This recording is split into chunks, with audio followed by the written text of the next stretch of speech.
আমরা আজ যে অনুচ্ছেদ থেকে পড়ব সেটা হলো মৃত্যুঞ্জয়ের রকম দেখেই নিখিল অনুমান করতে পারল বড় একটা সমস্যার সঙ্গে তার সংঘর্ষ হয়েছে এবং শার্শিতে আটকানো মৌমাছির মতো সে মাথা খুঁড়ছে সেই স্বচ্ছ সমস্যার অকারণ অর্থহীন অনুচিত কাঠিন্যে। কি হলো হে তোমার? নিখিল সন্তর্পণে প্রশ্ন করল। মরে গেল, না খেয়ে মরে গেল। আনমনে অর্থভাষণে যেন আর্তনাদ করে উঠল মৃত্যুঞ্জয়। তাহলে নিখিল মৃত্যুঞ্জয়কে দেখে কি বুঝলো? যে মৃত্যুঞ্জয় ছটফট করছে একটা কাঁচের জানলাতে আটকানো একটা মাছির মতো সে ছটফট করছে। যখন কোনো একটা মাছি কাঁচের জানলার মধ্যে আটকে যায় তখন সে কাঁচের জানলা দিয়েই বেরোতে চায়। তার যে বেরোনোর অন্য সহজ রাস্তা আছে সেটা সে বুঝতেই পারে না। মৃত্যুঞ্জয়ের অবস্থাটা অনেকটা সেই রকম। যেহেতু মৃত্যুঞ্জয় ওই প্রাচীন ধ্যান ধারণা, প্রাচীন ঐতিহ্যবাদের অনুসরণ করে, ঐতিহ্যবাদকে সে আদর্শ বলে মনে করে, ফলে তার যেটা হয়েছে, এই অনাহারে মৃত্যু সে চোখের সামনে দেখেছে, সেই মৃত্যু তাকে কষ্ট দিচ্ছে, কিন্তু একটা বাস্তব দৃষ্টিভঙ্গি দিয়ে, যুক্তি দিয়ে সেই মৃত্যুর কারণ অনুসন্ধান করতে পারছে না। ফলে সেই মৃত্যুকে কেন্দ্র করে নানান রকম জটিল ভাবনার মধ্যে আবর্তিত হচ্ছে, কিন্তু এই অনাহারে মৃত্যুর কারণ অনুসন্ধান করে কোন রাস্তায় এর সমাধান হবে সেই পথটা সে খুঁজে বার করতে পারছে না। অথচ বাস্তব দৃষ্টি দিয়ে দেখলে সেই পথটা খুঁজে বার করা খুব কঠিন নয়, নিখিলের এটা মনে হয়েছে। যখন নিখিল জিজ্ঞেস করলো তখন মরে গেল, না খেয়ে মরে গেল, এভাবে যেন আর্তনাদ করে উঠল মৃত্যুঞ্জয়। আরও কয়েকটা প্রশ্ন করে নিখিলের মনে হলো মৃত্যুঞ্জয়ের ভিতরটা সে পরিষ্কার দেখতে পাচ্ছে। ফুটপাতে অনাহারে মৃত্যুর মতো সাধারণ সহজবোধ্য ব্যাপারটা সে ধারণা করতে পারছে না, সেটা আশ্চর্য নয়। সে একসঙ্গে পাহাড় প্রমাণ মানবসটা ঢোকাবার চেষ্টা করছে তার ক্ষুদ্র ধারণা শক্তির থলিটিতে। ফুটপাতের ওই বিভৎসতা ক্ষুধা অথবা মৃত্যুর রূপ। না খেয়ে মরা কী ও কেমন, কত কষ্ট হয় না খেয়ে মরতে, কী রকম কষ্ট, ক্ষুধার যাতনা বেশি না মৃত্যু যন্ত্রণা বেশি ভয়ঙ্কর? তাহলে নিখিল বুঝতে পারল যে মৃত্যুঞ্জয় এখন ঠিক কীভাবে ভাবছে সেই অনাহারে মৃত্যুটাকে নিয়ে।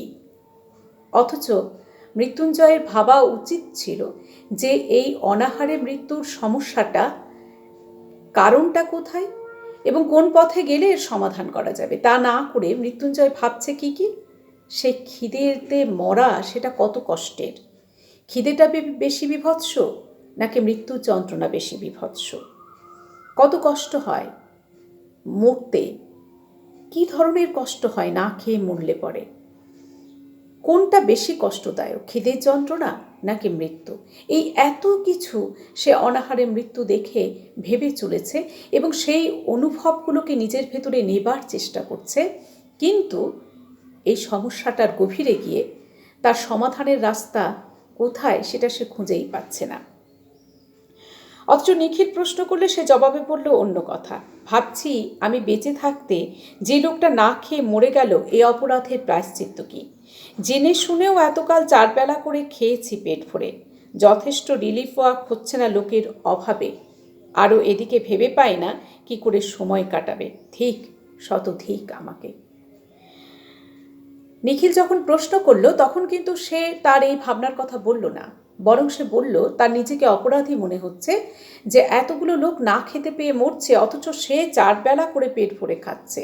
সে নিজেকে ধিক্কার দিল যে রিলিফ ওয়ার্ক অর্থাৎ ত্রাণের কাজকর্ম, যখন কোনো মহামারী হয়, দুর্ভিক্ষ হয়, প্রাকৃতিক কোনো দুর্যোগ হয়, তখন সরকারি উদ্যোগে, বিভিন্ন স্বেচ্ছাসেবী সংস্থাদের উদ্যোগে সেই মানুষগুলোকে যারা এর দ্বারা ক্ষতিগ্রস্ত হন তাদেরকে উদ্ধার করার ব্যবস্থা করা হয়, তাদেরকে খাবার দেওয়ার ব্যবস্থা করা হয়, নানানভাবে তাদের বেঁচে থাকা, যাতে তারা বেঁচে থাকতে পারেন সে তার ব্যবস্থা করা হয়। এই সমস্ত ব্যাপারটাকে বলা হয় ত্রাণের কাজকর্ম করা বা রিলিফ ওয়ার্ক। তো সেই কাজকর্ম করার তার সময় নেই, মৃত্যুঞ্জয় বলছে। অথচ সে ভেবে পায় না যে কী করে সময় কাটাবে। সে নিজেকে ধিক্কার দিচ্ছে এর জন্য যে সে কোনোদিনই ত্রাণের কাজে যোগ দিতে পারেনি, অথচ তার অঢেল সময় ছিল, সে চাইলে যোগ দিতে পারত। মৃত্যুঞ্জয়ের চোখ ছলছল করছে দেখে নিখিল চুপ করে থাকে। দরদের চেয়ে ছোঁয়াচে কিছুই নেই এ জগতে। নিখিলের মনটাও খারাপ হয়ে যায়। দেশের সমস্ত দরদ পুঞ্জীভূত করে ঢাললেও এ আগুন নিববে না ক্ষুধার। অন্যের বদলে বরং সমিধে পরিণত হয়ে যাবে। ভিক্ষা দেওয়ার মতো অস্বাভাবিক পাপ যদি আজও পূর্ণ হয়ে থাকে, জীবন ধারণের অন্নে মানুষের দাবি জন্মাবে কিসে? রূঢ় বাস্তব নিয়মকে উল্টে মধুর আধ্যাত্মিক নীতি করা যায়।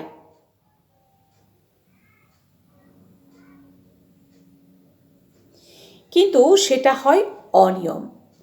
চিতার আগুনে যত কোটি মড়াই এ পর্যন্ত পোড়ানো হয়ে থাক, পৃথিবীর সমস্ত জ্যান্ত মানুষগুলিকে চিতায় তুলে দিলে আগুন তাদেরও পুড়িয়ে ছাই করে দেবে। এই দুর্ভিক্ষ এবং দুর্ভিক্ষ পীড়িত মানুষ সম্পর্কে এটা হলো নিখিলের ভাবনা। নিখিল কি ভাবছে? নিখিল ভাবছে যে আমরা সবাই মিলে যতই সহানুভূতি দেখাই, যতই দরদ দেখাই ওই দুর্ভিক্ষ পীড়িত মানুষগুলোর প্রতি, তাতে এই অনাহারে মৃত্যুর যে সমস্যা, সেই সমস্যার সমাধান হবে না। আমরা মনে করি যারা ভিক্ষাবৃত্তি নিয়ে জীবন কাটাচ্ছে, আমাদের প্রাচীন ধ্যান ধারণা অনুযায়ী মৃত্যুঞ্জয় যে ঐতিহ্য আদর্শবাদ নিয়ে চলে, সেই অনুযায়ী যে এই ভিক্ষাবৃত্তি তাদের করতে হচ্ছে কারণ তারা পূর্বজন্মে কোনো পাপ করেছিল, এ জন্মে সেই পাপের ফল ভোগ করছে। এটা তাদের ভাগ্য দ্বারা পূর্ব নির্ধারিত ছিল যে তাদের ভিক্ষাবৃত্তি করেই জীবন কাটাতে হবে। এটা মৃত্যুঞ্জয়ের ভাবনা। নিখিল ভাবছে যে এই ভাবনা দ্বারার বশবর্তী হয়ে আমরা এই ভিখারিদেরকে যদি রোজ ভিক্ষে দিই, যদি অনেক ভিখারিকে আমরা ভিক্ষে দিয়ে তাদের বেঁচে থাকার উপায় করে দিই, তবুও কিন্তু এই ভিক্ষাবৃত্তির সমস্যার সমাধান করা যাবে না।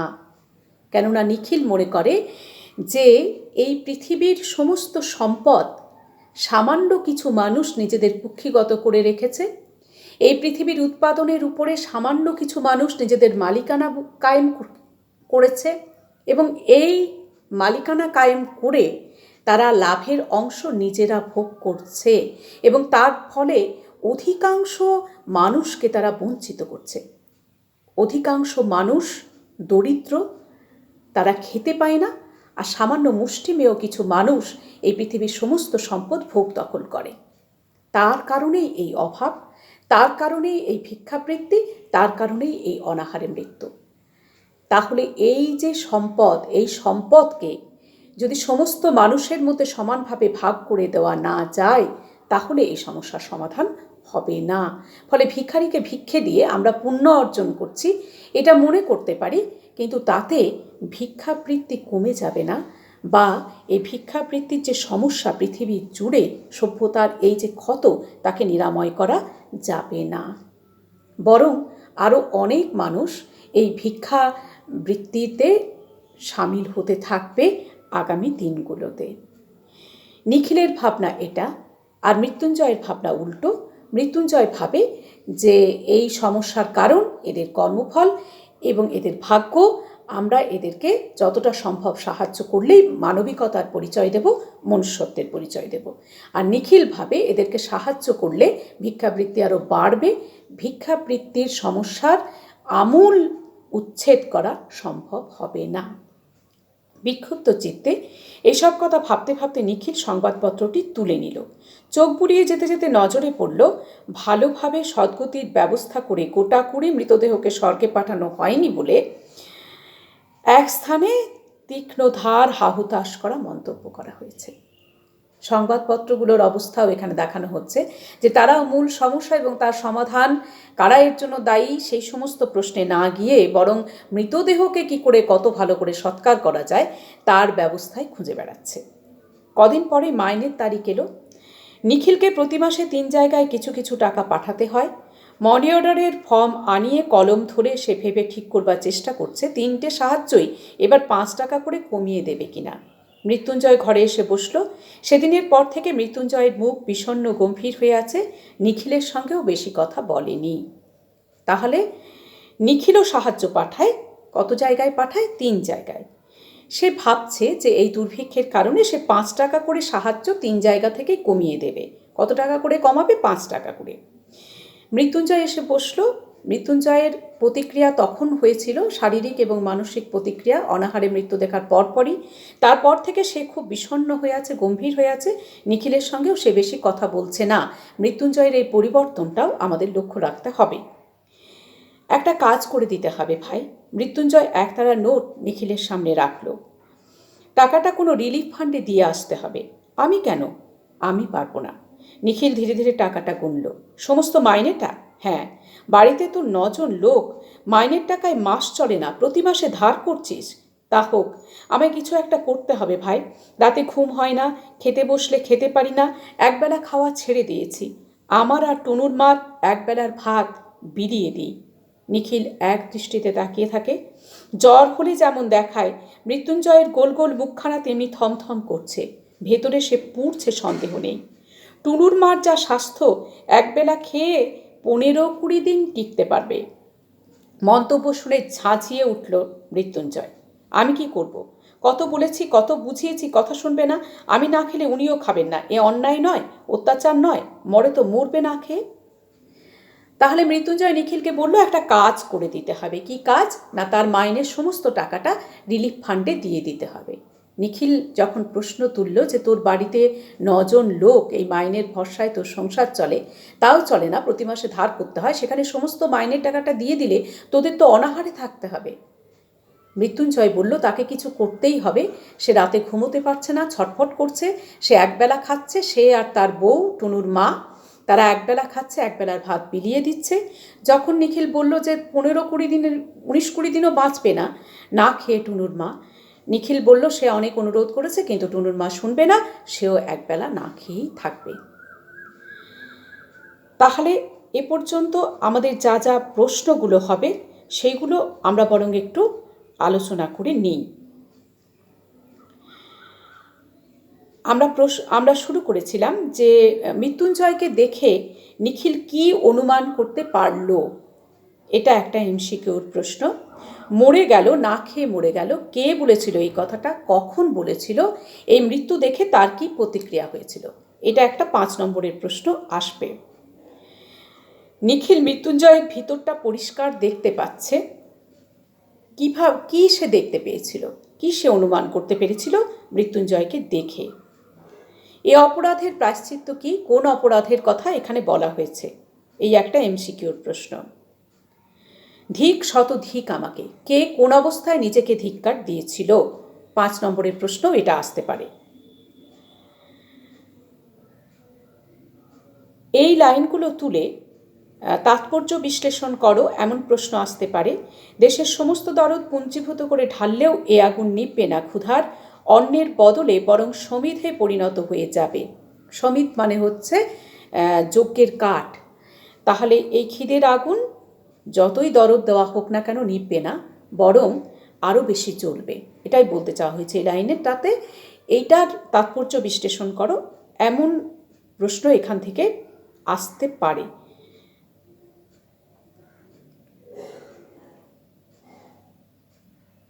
আর প্রশ্ন আসতে পারে, পৃথিবীর সমস্ত জ্যান্ত মানুষগুলোকে চিতায় তুলে দিলে আগুন তাদেরও পুড়িয়ে ছাই করে দেবে। কোন প্রসঙ্গে কে এরকম ভেবেছিল, এই ভাবনা তাৎপর্য বিশ্লেষণ, এরকম একটা প্রশ্ন এখান থেকে হতে পারে 5 নম্বরের প্রশ্ন।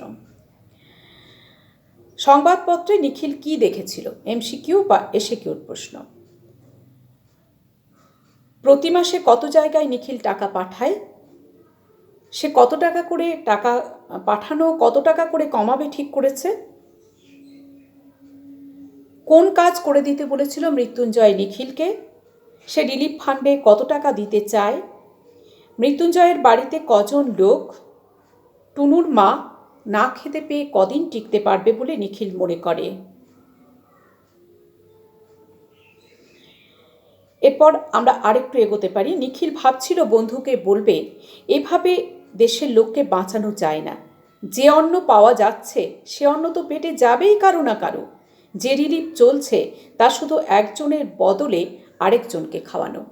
এতে শুধু আড়ালে মরছে যারা, তাদের মরতে দিয়ে চোখের সামনে যারা মরছে তাদের কয়েকজনকে বাঁচাবার চেষ্টা করা সান্ত্বনা।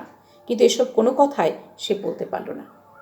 যা বলছিলাম, নিখিল খুব বাস্তবসম্মতভাবে এই অনাহারে মৃত্যু, দুর্ভিক্ষ এগুলোকে বিশ্লেষণ করে, যুক্তিসম্মত বিজ্ঞানভিত্তিক চিন্তা দিয়ে বিশ্লেষণ করে। সে বলতে যাচ্ছিল নিখিলকে, মৃত্যুঞ্জয়কে, যে যেটুকু অন্ন সাধারণ মানুষের জন্য বরাদ্দ সেটা কারো না কারোর পেটে যাবেই। মৃত্যুঞ্জয় না খেয়ে যদি আর কাউকে দেয় তাহলে মৃত্যুঞ্জয়কে না খেয়ে থাকতে হবে, তার অন্ন জোগাড় হবে না। ফলে মৃত্যুঞ্জয় মরে আর একজনকে বাঁচাবে, এটুকুই শুধু তফাৎ।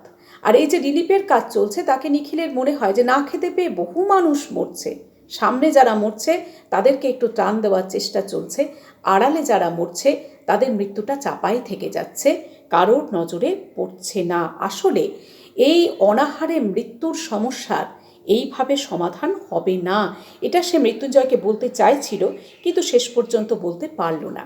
সে কি বলল? সে শুধু বলল, ভুরি ভোজনটা অন্যায়, কিন্তু না খেয়ে মরাটা উচিত নয় ভাই। আমি কেটে ছেটে যতদূর সম্ভব খাওয়া কমিয়ে দিয়েছি, বেঁচে থাকতে যতটুকু দরকার খাই, এবং দেশের সমস্ত লোক মরে গেলেও যদি সেইটুকু সংগ্রহ করার ক্ষমতা আমার থাকে, কাউকে না দিয়ে নিজেই আমি তা খাবো। নীতিধর্মের দিক থেকে বলছি না, সমাজ ধর্মের দিক থেকে বিচার করলে 10 জনকে খুন করার চেয়ে নিজেকে না খাইয়ে মারা বড় পাপ। এই হলো নিখিলের দর্শন, নিখিলের চিন্তা।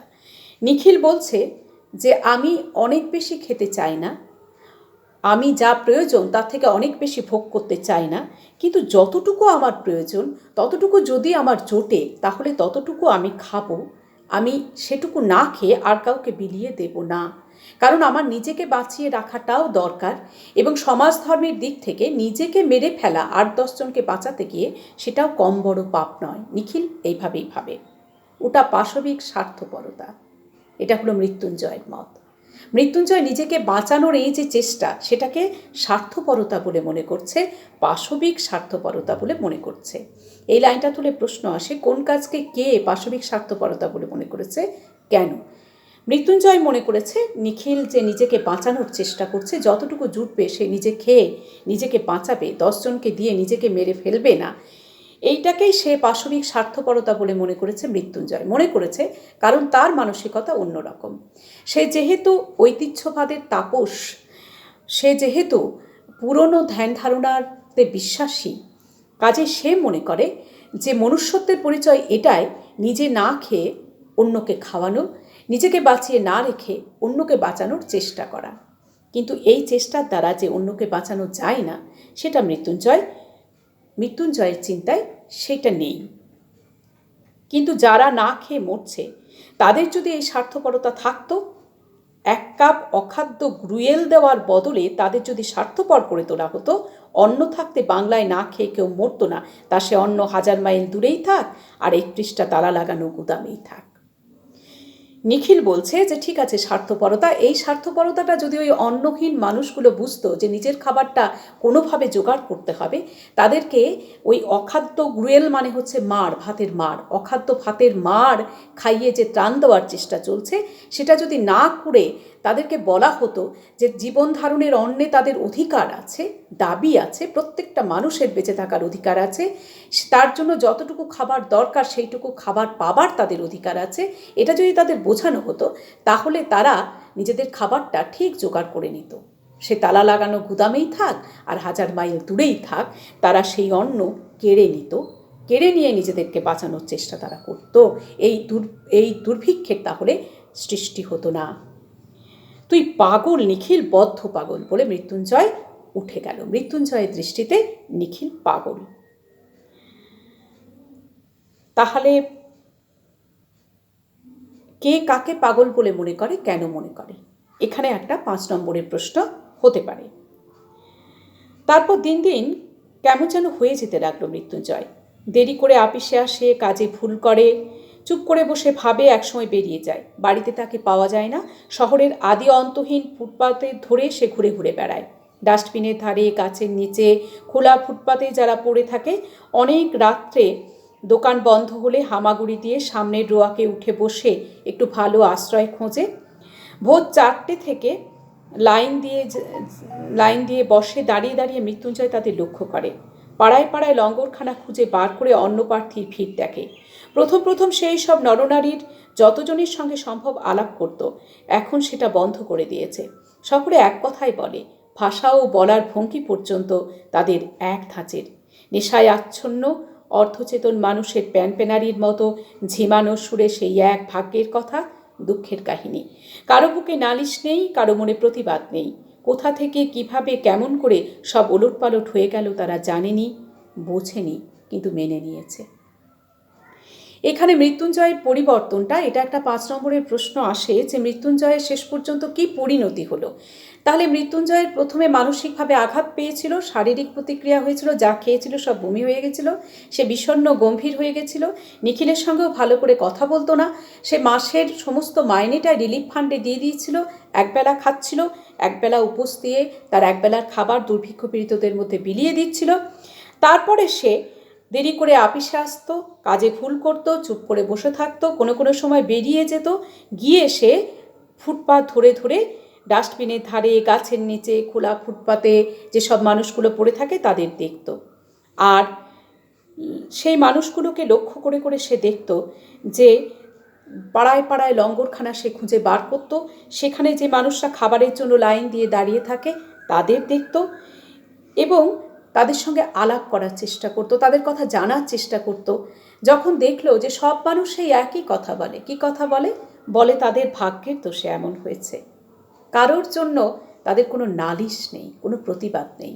অর্থাৎ এই যে না খেতে পাওয়া, এই যে দুর্ভিক্ষ, এর জন্য যে কোনো মানুষ দায়ী, একদল মানুষ যারা এই দুর্ভিক্ষকে তৈরি করেছে, সম্পদশালী মানুষ, তারাই যে দায়ী সেটা তারা বোঝেনি, জানে না। এই দুর্ভিক্ষের কারণ তারা খোঁজেনি। এই দুর্ভিক্ষের জন্য যে কারোর কাছে প্রতিবাদ করতে হবে সেটাও তারা বোঝেনি। দুর্ভিক্ষকে তারা মেনে নিয়েছে, ভাগ্যের নিপীড়ন বলেই মেনে নিয়েছে। এই দেখতে দেখতে মৃত্যুঞ্জয় আস্তে আস্তে আর এদেরকে কোনো কথা জিজ্ঞেসও করতো না, চুপ করেই থাকতো। আজকে এই পর্যন্ত থাক, শেষ পর্বটা পরের দিন হবে।